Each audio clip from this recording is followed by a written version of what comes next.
Hi friends, അസ്സലാമലൈക്കും. എന്തൊക്കെയാണ് വിശേഷം? എല്ലാവരും സുഖമായിട്ടിരിക്കുന്നു വിചാരിക്കുന്നു. അപ്പോൾ കുറച്ച് ദിവസമായിട്ട് തക്കാളി ചോറ് കഴിക്കാൻ ഭയങ്കര ആഗ്രഹം കേട്ടോ. അപ്പോൾ എന്നാൽ അത് ഉണ്ടാക്കാമെന്ന് വിചാരിച്ചിട്ടോ. അപ്പോൾ എനിക്കിഷ്ടം റേഷൻ കടയിലെ അരി വെച്ച് ഉണ്ടാക്കുന്ന തക്കാളി ചോറാണ് കേട്ടോ. അപ്പോൾ അതിൻ്റെ ടേസ്റ്റ് വേറെ ഏത് അരി വെച്ച് ഉണ്ടാക്കിയാലും കിട്ടൂല, എനിക്കിഷ്ടമല്ല കേട്ടോ. അപ്പോൾ തക്കാളി ചോറ് എങ്ങനെ ഉണ്ടാക്കാൻ നോക്കാം. അപ്പോൾ അത് ഉണ്ടാക്കാൻ വേണ്ടി നമുക്ക് കുറച്ച് വെജിറ്റബിൾസ് ആവശ്യമുണ്ട് കേട്ടോ. അപ്പോൾ തക്കാളി, കറിവേപ്പില, ചെറിയുള്ളി, ഇഞ്ചി, വെളുത്തുള്ളി, പച്ചമുളക്, മല്ലിയില, പിന്നെ നമ്മൾ വെല്ലുള്ളി കട്ട് ചെയ്തത്, ഇത്രയാണ് വെജിറ്റബിൾ ആവശ്യം. അപ്പോൾ ഇനി ഇത് നമുക്ക് എങ്ങനെ ഉണ്ടാക്കാമെന്ന് നോക്കാം. അപ്പോൾ ഞാൻ ഉണ്ടാക്കാൻ പോകുന്നത് കുക്കറിലാണ് കേട്ടോ. അപ്പോൾ ഒരു കുക്കർ വെച്ചിട്ട് അത് ചൂടായി വരുമ്പോൾ നമുക്കിതിലേക്ക് എണ്ണ ഒഴിച്ച് കൊടുക്കാം കേട്ടോ. വെളിച്ചെണ്ണ ഒഴിച്ച് കൊടുക്കാം.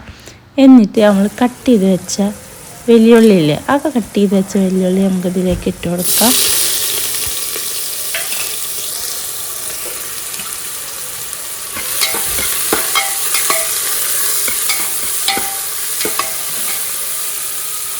അപ്പോൾ വെല്ലുള്ളി പെട്ടെന്ന് വാടി കിട്ടാൻ വേണ്ടിയിട്ട് നമുക്ക് കുറച്ച് ഉപ്പ് ചേർത്ത് കൊടുക്കാം.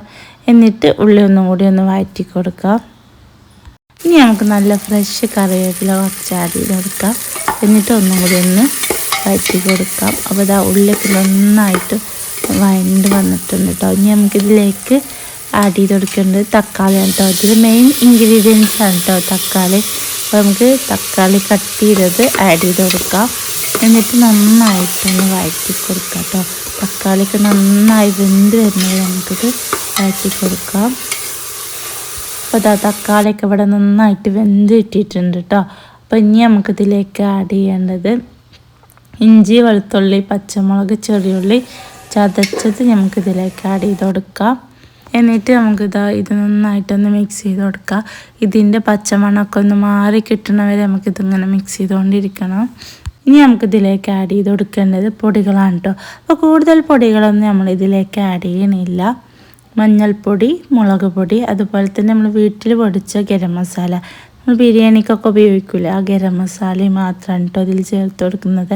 അപ്പോൾ ഈ പൊടികളൊക്കെ ഇട്ടിട്ട് നമുക്ക് നന്നായിട്ടൊന്ന് മിക്സ് ചെയ്ത് കൊടുക്കാം. പൊടികളെ പച്ചമണമൊക്കെ ഒന്ന് മാറി കിട്ടുന്നവരെ നമുക്കിത് മിക്സ് ചെയ്ത് കൊടുക്കാം.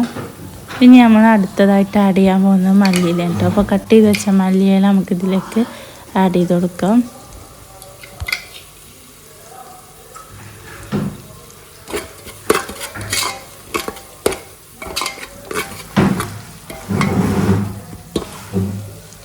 ഇനി നമുക്കിതിലേക്ക് ആഡ് ചെയ്യേണ്ടത് വെള്ളമാണ് കേട്ടോ. അപ്പോൾ നമുക്ക് അരി വേവാൻ ആവശ്യമായിട്ടുള്ള വെള്ളമൊക്കെ മസാലയിലേക്ക് ഒഴിച്ചു കൊടുക്കാം. അപ്പോൾ വെള്ളം ഒഴിച്ചു കൊടുത്തിട്ടുണ്ട്. ഇനി നമുക്കിതിലേക്ക് ആവശ്യത്തിനുള്ള ഉപ്പ് ചേർത്ത് കൊടുക്കാം. എന്നിട്ട് നന്നായിട്ടൊന്ന് മിക്സ് ചെയ്ത് കൊടുക്കാം.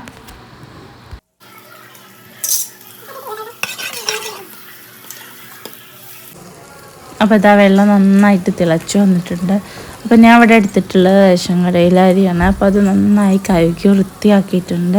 ഇനി നമുക്കിത് കുക്കറിലേക്ക് അരി ഇട്ട് കൊടുക്കാം.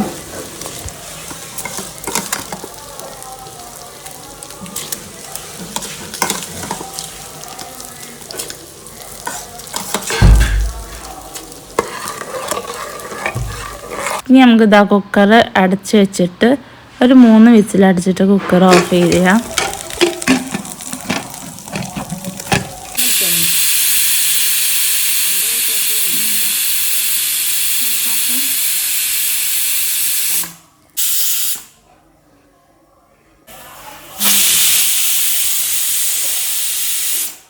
അപ്പോൾ ഇതാ നമ്മളെ കുക്കറിലത്തെ ആവിയൊക്കെ പോയിട്ടുണ്ട്. അപ്പോൾ ഇനി നമുക്ക് ഈ കുക്കറൊന്ന് തുറന്ന് നോക്കാം. അപ്പോൾ അതവിടെ നമ്മുടെ അടിപൊളി ടേസ്റ്റി തക്കാളി ചോറ് ഇവിടെ റെഡി ആയിട്ടുണ്ട് കേട്ടോ. അപ്പോൾ എനിക്ക് ഭയങ്കര ഇഷ്ടമാണ് കേട്ടോ ഈ ഒരു റൈസ്. അപ്പോൾ ഇതുണ്ടെങ്കിൽ എനിക്ക് ഇതിൻ്റെ കൂടെ ഒന്നും വേണ്ട കേട്ടോ. ഒരു അച്ചാറും ഈ ചോറും കിട്ടിയാൽ മതി. അപ്പോൾ ഇതാ അടിപൊളി ടേസ്റ്റി തക്കാളി ചോറ് ഇവിടെ റെഡി ആയിട്ടുണ്ട് കേട്ടോ. അടിപൊളി ടേസ്റ്റാണ്. ഞാനിത് രാവിലെ ഇങ്ങനെ ബാക്കിയുണ്ടെങ്കിൽ രാവിലെയും കഴിക്കും കേട്ടോ. എനിക്ക് ഭയങ്കര ഇഷ്ടമാണ് ഈ ഒരു ചോറ്. അപ്പോൾ അതാ ഞാൻ കഴിക്കാൻ തുടങ്ങാം കേട്ടോ. ചൂട് ചോറും അച്ചാറും അടിപൊളി ടേസ്റ്റാണ്. അപ്പോൾ ഇത്രയേ ഉള്ളൂ വീഡിയോ. അപ്പോൾ എൻ്റെ ഈ വീഡിയോ നിങ്ങൾക്ക് ഇഷ്ടപ്പെട്ടാൽ ലൈക്ക് ചെയ്യുക, ഷെയർ ചെയ്യുക, കമൻറ്റ് ചെയ്യുക. സബ്സ്ക്രൈബ് ചെയ്യാതെയാണ് നിങ്ങൾ എൻ്റെ വീഡിയോ കാണുന്നതെങ്കിൽ സബ്സ്ക്രൈബ് ചെയ്യുക, സപ്പോർട്ട് ചെയ്യുക. Thank you for watching.